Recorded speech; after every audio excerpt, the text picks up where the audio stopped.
నిలదీస్తారో, ఎక్కడ మంత్రులను అవమానపరుస్తారో, ఎక్కడ అవమానపడాలనో అనేది అనేక రంగాల్లో అనేక కోణంలో విలేజ్ల మధ్య గ్రామాల మధ్య చుచ్చు పెట్టి గలాట చేసి దాన్ని తప్పుదోవ పట్టించే విధంగా మీరు ఈరోజు చేస్తున్నారు. ఈరోజు అభూమి శుభం తెలియని ముసలి వాళ్ళు మేము దాదాపు 69 లక్షలు పెన్షన్ ఇస్తే ఈరోజు మీరు వచ్చి రాకనే దాదాపు 3-4 లక్షలు పెన్షన్ తీయేస్తారు. వాళ్ళ కడుపు కొట్టిన ఘనత ఈరోజు కూటమి ప్రభుత్వం. అది మీకు తగలదా? 60 ఏళ్ళు 70 ఏళ్ళు దాటిన తర్వాత ఇంట్లో కొద్దిగా వాళ్ళకు వాల్యూస్ తగ్గుతుంది, గౌరవం కూడా తగ్గుతుంది. అంటే మనోలే కదా, తాత అవ్వ పక్కన ఉంటారు కదా, వాళ్ళను జగన్మోహన్ రెడ్డి గారు గౌరవిస్తూ వాళ్ళ వాల్యూ పెంచుతూ వాళ్ళకి పెన్షన్ ఇస్తే అధికారులు చేసిన ఘనత అది. భవిష్యంగా రాబోయే రోజులు ఎన్ని పెన్షన్లు ఇస్తారో, రాబోయే రోజుల్లో ఏమేమి స్కీమ్స్ అని కూడా తెస్తారో. హౌసింగ్స్ మేము 31 లక్షలు హౌసింగ్ కట్టినాం. 31 లక్షలు. మీరు వచ్చిన తర్వాత హౌసింగ్ అందరినీ కూడా బుల్డోజ్ చేసి హౌసింగ్ కట్టులు అందరి పైన ఏదో ఒక తప్పుడు కేసు పెట్టి బనాయించి వాళ్ళు భయపడే ప్రాంతాలు చేస్తున్నారు. ఈ ఒకటి కాదు, రెండు కాదు, దాదాపు 34 సెక్టర్లో మొత్తం టోటల్గా చిందరబిందలు చేసి వ్యవస్థను సర్వనాశనం చేసే విధంగా ఈరోజు కూటమి ప్రభుత్వం ప్రయత్నిస్తుందంటే ఈరోజు ఇంటలెక్చువల్ కూడా గమనించాలా. ఈరోజు ఆల్రెడీ కామన్ మ్యాను, మధ్యతరగతి వారు, పేదవారు అందరూ కూడా ఆలోచిస్తున్నారు. ముఖ్యంగా ఇంటలెక్చువల్ కూడా దాన్ని ఒకసారి థింక్ చేయాలా, ఏం జరుగుతుంది రాష్ట్రంలో అని చెప్పేసి. మీరు వచ్చిన 11 నెలల్లోనే దాదాపు 1,24 కోట్ల అప్పు చేశారంటే ఈ అప్పు మీరు ఏదైనా ఒక సంక్షేమ పదం ఇచ్చారా? ఒక డెవలప్మెంట్ సంబంధించిన ఏమైనా చేశారా? ఒక గ్రామాలకు సంబంధించిన మౌలిక సదుపాయాలను చేసినారా? ఉన్న వాటిని ఉద్యోగులన్నింటినీ మొత్తం అన్నీ కూడా తీస్తా లూటు చేసే పరిస్థితి. ఎవరన్నా కొత్తగా ప్రభుత్వం వచ్చిన తర్వాత ఎంప్లాయ్మెంట్ క్రియేట్ చేయాలి. అది ప్రాథమిక హక్కు, పౌరుడికి ఇచ్చిన హక్కు రాజ్యాంగం కల్పించింది. ఈరోజు నోటిఫికేషన్లు మేము దాదాపు 2 లక్షల మందికి ఉద్యోగాలు ఇచ్చినాము. దాంతోపాటు ఎంతోమందికి ఉపాధి కల్పించే విధంగా ఈరోజు అవుట్సోర్సింగ్ అనేక డిపార్ట్మెంట్లు పెట్టాం.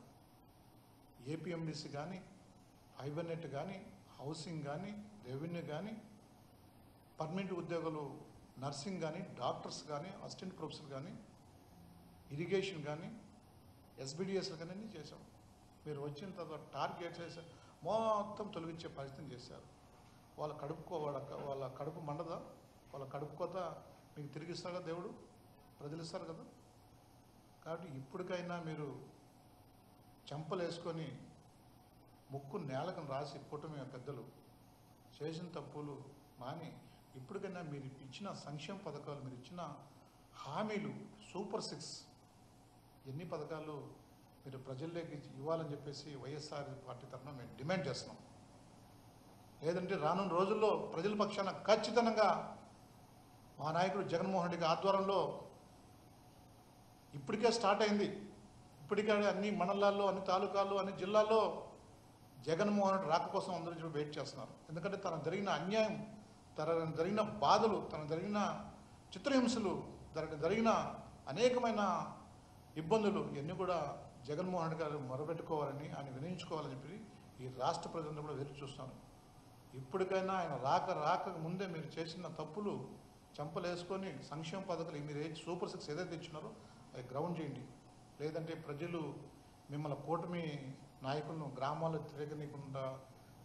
తిరగించే పరిస్థితి లేదని చెప్పేసి కూడా మీకు తెలియజేస్తున్నాను.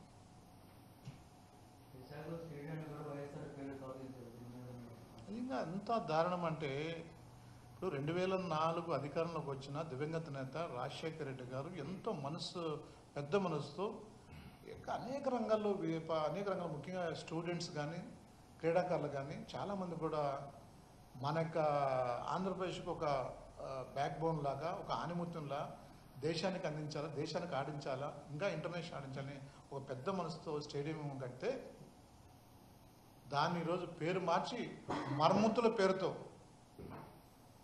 పేరుతో రాజశేఖర రెడ్డి గారి పేరు తొలగించేదాన్ని వాళ్ళు ఈరోజు చేస్తారంటే నేను ఇంకా వాళ్ళు ఏమనుకోవాలి? ఇదే మీకు రాష్ట్ర ప్రజలు అధికారం ఇచ్చింది. ఇదా మీకు రాష్ట్ర ప్రజలు మీ కూటమి ప్రభుత్వం ఇచ్చింది? నిజంగా చాలా దారుణమైన విషయం. ఈరోజు అదే గతంలో మా ప్రభుత్వం ఉన్నప్పుడు మేము అనుకుంటే కనీసం ఏమైనా ఉండేటివే. మేము ఎప్పుడు ఆ విధంగా చేయము. ఎప్పుడు కూడా ప్రజలతో మేము గెలిచాము, ప్రజల పక్షం నిలబడాలా, ప్రజలకు మంచి చేయాలని ఆలోచనతోనే మా నాయకుడు వైఎస్ జగన్మోహన్ రెడ్డి గారు ఎప్పుడు కూడా దాన్ని పాటించే వ్యక్తి, గొప్ప విలువలున్న వ్యక్తి వైఎస్ జగన్మోహన్ రెడ్డి గారు. సో అందుకే ఈరోజు వాళ్ళు చేసిన పాపాలు ఏదైతే ఉన్నాయో ఇవన్నీ కూడా ప్రజలు గమనిస్తూ ఉన్నారు, చూస్తూ ఉన్నారు. ఖచ్చితంగా సరైన టైంలో వాళ్ళు మూల్యం చెల్లించుకుని తప్పదు. ఎందుకంటే వాళ్ళు స్టేడియాల పేర్లు తొలగించవచ్చు, మనకు ఎన్టీఆర్ ఏదైతే మనకు హెల్త్ యూనివర్సిటీ సంబంధించిన పేర్లు తొలగించవచ్చు, విగ్రహాలు తొలగించవచ్చు.